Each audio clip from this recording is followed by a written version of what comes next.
आजकल के जमाने में जहां इंटरनेट ने हमारी लाइफ को कहीं ना कहीं इजी बना दिया है और ये हमारी लाइफ का एक इंटीग्रल पार्ट बन चुका है, उसी जमाने में इंटरनेट की एक ऐसी अलग दुनिया भी एग्जिस्ट करती है, या यूं कहूं कि डार्क साइड एग्जिस्ट करती है, जिसे एक्सेस कर पाना मेरे लिए और आपके लिए ऑलमोस्ट इम्पॉसिबल है। उस साइड का नाम है डार्क वेब। आज के इस वीडियो में हम लोग डिस्कस करेंगे कि आखिर ये डार्क वेब है क्या और ये कैसे फंक्शन करता है, और क्यों हमारी गवर्नमेंट इन सब चीजों के बारे में जानते हुए भी इनको ना तो ट्रैक कर पाती है और ना इन पर कोई रिस्ट्रिक्शंस लगा पाती है। इंटरनेट की बेसिकली 3 लेयर्स होती हैं, सरफेस लेयर, डीप वेब और डार्क वेब।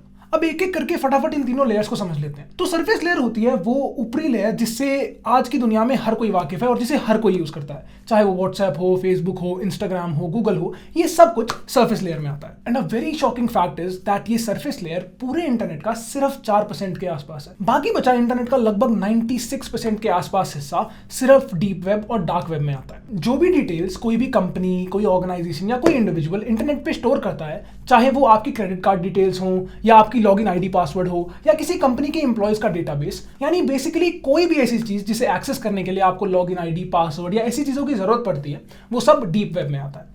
डीप वेब पूरे इंटरनेट का एक मेजर पोर्शन होता है। अब ये तो इंटरनेट की वो 2 लेयर्स हो गई जिन्हें हम रेगुलरली यूज करते हैं या एटलीस्ट देखते हैं। अब बात करते हैं तीसरी लेयर की, जो कि है डार्क वेब। इस साइड ऑफ इंटरनेट को एक्सेस करने के लिए आपको स्पेशल ब्राउजर्स की जरूरत पड़ेगी, जैसे कि टॉर ब्राउजर एटसेट्रा, जो कि आपकी आइडेंटिटी को कंप्लीटली एनोनिमस रखता है by hiding your IP address and your browsing activities. अगर एक बहुत ही सिंपल सा एग्जांपल देकर आप लोगों को समझाने की कोशिश करूं, तो लेट्स से कि आप ब्राउजर पर इंस्टाग्राम सर्च करते हैं, तो ये एक पर्टिकुलर कमांड 5 अलग अलग लोकेशन से राउट होकर जाएगा, जिससे आपको ट्रेस कर पाना ऑलमोस्ट इम्पॉसिबल हो जाएगा। अब ये तो पता चल गया कि डार्क वेब को एक्सेस करना बहुत मुश्किल है। तो जो नेचुरल सबसे पहला सवाल हमारे दिमाग में आता है वो ये है कि आखिर क्यों, ऐसा क्या है डार्क वेब में जिसको एक्सेस करने के लिए इतना केयरफुल होने की जरूरत है। तो बेसिकली डार्क वेब पर वो सब किया जा सकता है जो कि सरफेस वेब पर करना ऑलमोस्ट इम्पॉसिबल है। यहाँ पर सारी इलीगल एक्टिविटीज पॉसिबल है, जैसे कि ऑर्गन ट्रैफिकिंग और ड्रग्स को खरीदना बेचना, यहाँ पर लोगों को टॉर्चर करते हुए, बच्चों को सेक्सुअली अब्यूज करते हुए और यहां तक कि लोगों को मर्डर करते हुए तक वीडियोस लाइव स्ट्रीम की जाती हैं।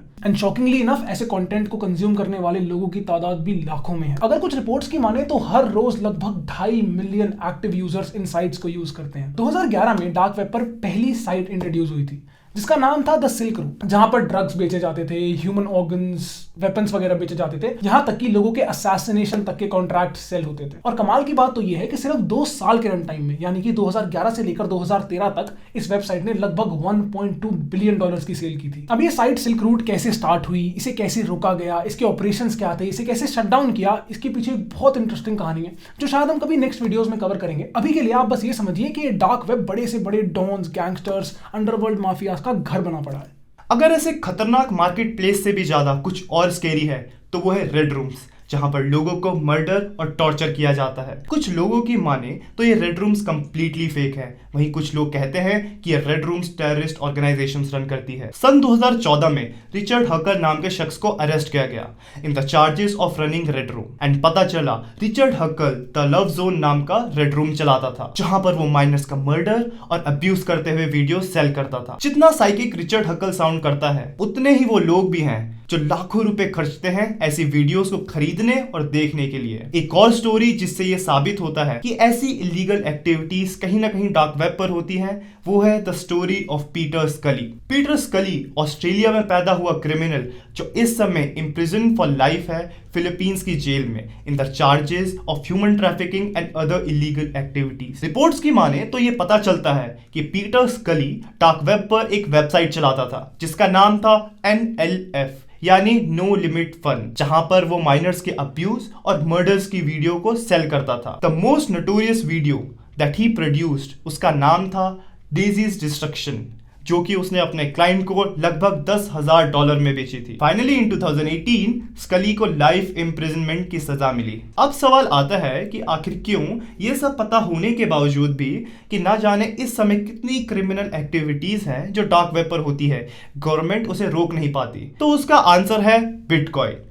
डार्क वेब पर जितनी भी ट्रांजैक्शंस होती हैं वो खाली बिटकॉइंस में होती है, एंड बिटकॉइन की ट्रांजैक्शन को ट्रैक कर पाना इम्पॉसिबल है। अब आइए समझते हैं कि आखिर बिटकॉइन है क्या। बिटकॉइन बेसिकली एक वर्जन है इलेक्ट्रॉनिक कैश का, जहां पर एक पार्टी दूसरे पार्टी को अमाउंट ट्रांसफर करती है without going through any financial institution. अगर सिंपल भाषा में समझे तो जैसे इंडियन रुपीस को आरबीआई कंट्रोल करती है एंड यूएस डॉलर्स को सेंट्रल बैंक, वैसे ही बिटकॉइन को कोई फाइनेंशियल इंस्टीट्यूशन कंट्रोल नहीं करता। तो there is no transaction history कि किसने किसको कितना अमाउंट ट्रांसफर किया है और किस लिए किया है। एंड इस चीज का फायदा डार्क वेब उठाता है, जिससे कोई ट्रांजैक्शन ट्रैक ही नहीं हो पाती एंड गवर्नमेंट क्लूलेस हो जाता है ये पता लगाने में कि किसने किसको कितना ट्रांसफर अमाउंट किया है। अब ये सारी ट्रांजैक्शंस की कहानियाँ, ये सारी क्राइम्स की कहानियाँ सुनने में तो मात्र स्टोरीज लगती हैं ना, बट सोच के देखिए कि ये कितनी डेंजरस चीज़ है कि ऐसा एक बहुत ही खतरनाक प्लेटफॉर्म इस दुनिया में एग्जिस्ट करता है जिस पर ना तो हमारी गवर्नमेंट का कोई कंट्रोल है